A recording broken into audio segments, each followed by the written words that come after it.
गेल्या महिन्याभरापासून राज्यात गाजत असलेल्या महापालिका निवडणुकांचे निकाल बऱ्याच प्रमाणात अनपेक्षित असेच म्हणावे लागतील। ते जसे विरोधकांसाठी अनपेक्षित होते तसे ते महायुतीसाठी काही प्रमाणात अनपेक्षितच होते। 29 पैकी साधारण 18 ते 20 महापालिकांमध्ये महायुतीला सत्ता मिळेल असा एक अंदाज वर्तवला जात होता। परंतु महायुतीचा विजय रथ तब्बल 25 महापालिका काबीज करूनच थांबला।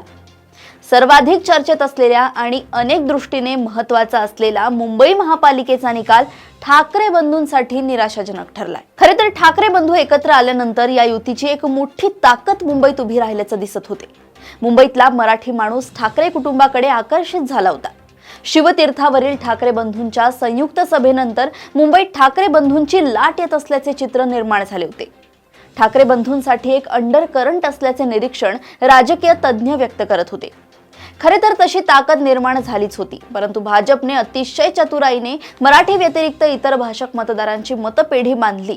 अर्थात भाजपने तसे उघडपणे काहीच जाणून दिले नाही। त्याचा फायदा भाजपला मुंबईत झाल्याचं दिसतंय। ठाकरे बंधूंच्या एकत्रित ताकदीचा मुकाबला करण्यासाठी भाजपने वेगळी रणनीती आखली।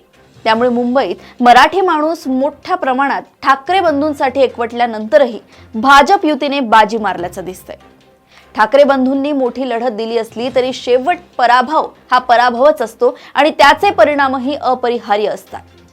गेल्या 25 वर्षांपासून मुंबई महापालिका ठाकरेंच्या हाती होती आणि उद्धव ठाकरेंच्या पक्षाचा तो मुख्य ऊर्जा स्रोत होता।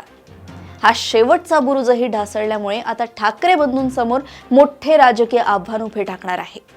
आपले नेते आणि कार्यकर्ते सांभाळताना या दोन्ही नेत्यांची चांगलीच दमछाक होणार आहे। उद्धव ठाकरे गटाच्या निवडून आलेल्या नगरसेवकांचा आकडा मोठा आहे, त्यामुळे त्यांच्यात फूट पडणे किंवा पाडणे तितकं सहज शक्य नाही। परंतु 9-10च्या आकड्यात असलेल्या मनसे नगरसेवकांना सत्ताधारी युतीकडून आमिषे दाखवली जाणारच नाही आणि त्याला ते बळी पडणारच नाहीत असे ठामपणे म्हणता येत नाही। खरे तर भाजप शिंदे युतीकडे बहुमत आहे, परंतु भाजपची रणनीती बघता पुढच्या काळात हे बहुमत अधिक भक्कम करण्यासाठी आणि अर्थातच आपला एक विरोधक नमोहरम करण्यासाठी भाजपकडून मनसेवर आक्रमण होणारच नाही याची खात्री देता येत नाही। मुंबईतील भाजप शिंदे युतीचा विजय मोठा नक्कीच आहे, परंतु राज्यातील इतरही अनेक महापालिकांमध्ये भाजपने दमदार कामगिरी करत विधानसभा आणि नुकत्याच पार पडलेल्या नगरपालिका निवडणुकीतील विजय हा केवळ योगायोग नव्हता हेच दाखवून दिले।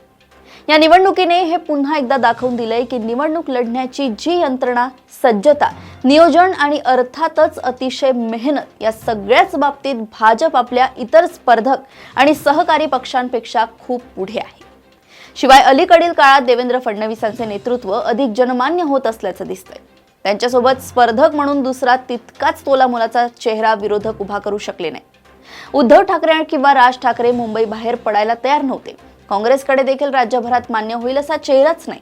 एकनाथ शिंदे, अजित पवार भाजप सोबत आहेत। आश्वासक नेतृत्व हा नक्कीच मोठा मुद्दा आहे। विरोधक त्या बाबतीतही चाचपडत असल्याचं दिसून आलंय। विरोधी पक्षातील बहुतेक बड्या नेत्यांनी आपापल्या भागावरच लक्ष केंद्रित केले होते। दुसरीकडे मुख्यमंत्री फडणवीस आणि उपमुख्यमंत्री एकनाथ शिंदे राज्यभर फिरले। फडणवीसांनी तर जणू काही प्रचाराचा झंझावातच निर्माण केला होता। सोबतीला स्थानिक पातळीवर मजबूत असलेली कार्यकर्त्यांची फळी, प्रत्येक मतदाराचा विचार करून केलेले सूक्ष्म नियोजन या सगळ्याचा फायदा भाजपला नक्कीच झालाय। पैसा, ताकद, मनुष्यबळ, नेतृत्व अशा सगळ्याच बाबतीत वरचढ असल्याचा फायदा भाजपाला या निवडणुकीत झालाय। याच कारणांमुळे भाजप अगदी सुसाट सुटलाय। अशाच घडामोडी व अपडेट सोबत पुन्हा भेटूया देशोन्नती संपादकीयमध्ये। बघत रहा देशोन्नती। नमस्कार।